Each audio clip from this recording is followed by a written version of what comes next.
خاک ہوئی ہوئی انسانی لاشیں پلازوں سے نکل رہی ہیں۔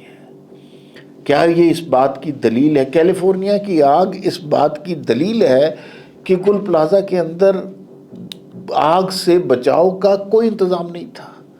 کیا سائبیریا کے جنگلات میں ہونے والا حادثہ یا سانحہ اس بات کی دلیل ہے کہ فائر بریگیڈ کی گاڑیاں 1.5 گھنٹے بعد پہنچی اور اس کے بعد وہ جب پہنچی تو ایک میں ڈیزل ختم ہو گیا، ایک میں پانی ختم ہو گیا، دوبارہ گئیں تو ٹریفک میں پھنس گئیں؟ یہ دلیلیں کافی نہیں ہیں۔ یہ ظلم ہے، یہ بیڈ گورننس ہے، یہ آپ کی پالیسیوں کا نتیجہ ہے، یہ آپ کی حرکتیں ہیں جس کو کراچی کے عوام بھگت رہے ہیں۔ اس میں آپ اپنی شعلہ بیانی سے کام لیں، لوگوں پہ طنز کریں، تانے دیں، لیکن یہ بہرحال غلطی آپ کی ہے، آپ کو اسے تسلیم کرنا پڑے گا۔ نہیں تسلیم کریں گے تو لوگ آپ میں انٹرسٹ لینا چھوڑ دیں گے۔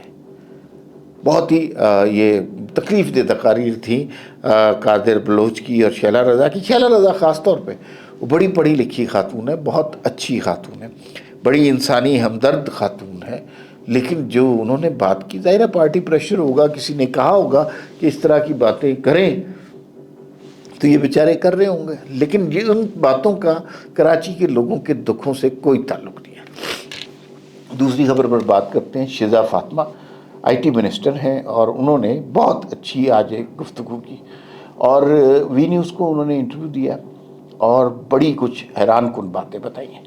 پہلی بات تو انہوں نے یہ بتائی کہ یہ جو اسپیکٹرم ہے، جو اسپیکٹرم پالیسی بنائی گئی ہے، جو شزا فاطمہ خواجہ اور ان کی ٹیم نے بنائی ہے، منسٹری آف آئی ٹی نے بنائی ہے، یہ دنیا اس کی تعریف کر رہی ہے اور خلیج کے ممالک بھی اس کے اوپر فریفتہ ہیں کہ یہ ایک انوویٹو کریٹو آئیڈیا ہے۔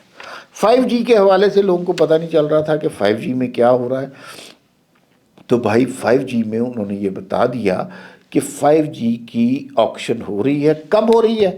انہوں نے بتا دیا جی کہ یہ ہو رہی ہے 26 فروری یا 28 فروری کو، پہلی دفعہ اس کی ڈیٹ سامنے آ گئی ہے۔ ایک اور سوال میں نے ان سے کیا کہ بھئی بات یہ ہے کہ ہم ڈیجیٹائزیشن کی بات کرتے ہیں، تو انہوں نے کہا لیکن یہاں پہ تو انٹرنیٹ ہی سلو چلتا ہے، زیادہ تر کنزیومر یہ بات کرتے ہیں کہ انٹرنیٹ کی سپیڈ ہی سلو ہے، تو ہم 5G لا کے کیا کریں گے؟ تو پھر انہوں نے ایکسپلین کیا کہ ہم اصل میں وہ جو لین ہے نا اس کو وسیع کر رہے ہیں۔ ایک لین ہے جس میں ایک روڈ ہے جس میں 4 لین ہیں اور اس پہ ٹریفک ہے جو بڑی کنجسٹڈ ہے۔ اب اس لین کو ہم بڑھا رہے ہیں اور یہ 8 لین ہو جائے گی تو ٹریفک کے گزرنے کی سہولت ہوگی اور سانس ملے گا۔ پے پال کے حوالے سے انہوں نے بہت اچھی بات کی۔ انہوں نے کہا پے پال، آپ کو پتہ ہے نا کہ پاکستان میں پے پال نہیں ہے اور اس کی وجہ سے پاکستان کے لوگوں کا زر مبادلہ کم ہو جاتا ہے۔ جو آئی ٹی ایکسپورٹر ہیں، جو فری لانسرز ہیں، ان کو پیسے کم ملتے ہیں۔ سمپل سی بات آپ سن لیں۔ تو شزا فاطمہ نے بتایا کہ وہ پیسے جو ہیں اب کم نہیں ملیں گے کیونکہ 1 سال کے اندر اندر پے پال پاکستان میں آ جائے گا۔ اگر پے پال نہ آیا تو اس طرح کا کوئی ادارہ آ جائے گا جو لوگوں کے بنیادی مسائل حل کرے گا۔ یہ بہت ہی اچھا ہو گیا ہوا ہے اور اس سے یوں لگتا ہے کہ جو آئی ٹی جو فری لانسرز ہیں، جو یوٹیوبرز ہیں، جو ٹویٹر پہ پیسے کماتے ہیں، ان کے آنے والے پیسوں میں دگنا اضافہ ہو جائے گا۔ یہ ایک بہت ہی اچھی بات ہے۔ اس پر انشاءاللہ شزا فاطمہ نے جو بات کی ہے اس سے چیزیں بہتر ہو جائیں گی۔ ایک سوال میں نے ان سے سر راہ کیا، میں نے کہا کہ بھئی آپ یہ بتائیں کہ لوگ کہہ رہے ہیں کہ آپ جب سیاسی اجتماعات ہوتے ہیں پی ٹی آئی کے تو آپ انٹرنیٹ بند کر دیتے ہیں۔ تو انہوں نے کہا کہ بھائی ہم نے کبھی سیاسی اجتماعات کی وجہ سے انٹرنیٹ نہیں بند کیا، ہم نے انٹرنیٹ بند کیا ہے تو صرف اس وجہ سے کہ وہ جو ہے سیکیورٹی کے جب خدشات ہوتے ہیں، اور ظاہر ہے پی ٹی آئی والے جب جلوس لے کے نکلتے ہیں لوگوں کو سیکیورٹی کا خدشہ تو ہوتا ہے۔ آخر میں تھوڑی سی بات کر لیتے ہیں عمران خان کی۔ 2011 سے عمران خان ہر جگہ ڈسکس ہو رہے ہیں، ہر چینل پہ ڈسکس ہو رہے ہیں، اچھائی ہو رہی ہے، برائی ہو رہی ہے، لیکن عمران خان ڈسکس ہو رہے ہیں اور یہی ان کی معراج تھی۔ عمران خان دن میں 10 پریس کانفرنسز کرتے تھے، لیکن پہلی دفعہ ایسا ہوا کہ اب محمود خانہ چکری زیادہ ڈسکس ہو رہے ہیں، سہیل آفریدی زیادہ ڈسکس ہو رہے ہیں، عمران خان پس منظر میں چلے گئے ہیں۔ یہ میرے خیال میں نریٹو شیپنگ کے حوالے سے یہ ایک بہت بڑی جیت ہے پاکستان کی اور بہت بڑی شکست ہے عمران خان کی۔ فی الوقت اتنا ہی، پھر ملاقات ہوگی۔ اللہ حافظ۔